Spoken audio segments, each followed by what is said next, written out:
Bildiyimiz kimi bugün Respublikamızda ot çərşənbəsi ilə bağlı tədbirlər keçirilir. Bu tədbirlərdən biri də aqrar, ekologiya və su təsərrüfatı işçiləri Respublika Birliyinin təşəbbüsü ilə hazırlanmış tədbirdir. Tədbir həyatda gördüyümüz ki, çox gözəl tədbir hazırlanıbdır.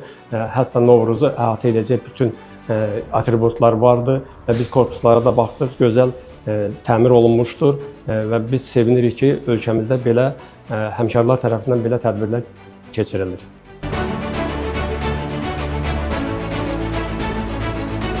Aqrar ekologiya və su təsərrüfatı işçiləri Həmkarlar İttifaqı Respublika Birliyi tərəfindən təşkil olunmuş bu infotur, Günəşli Sanatoriyasına təşkil olunmuş infotur ilə əlaqəli biz təşəkkür edirik hər bir təşkilatçıya.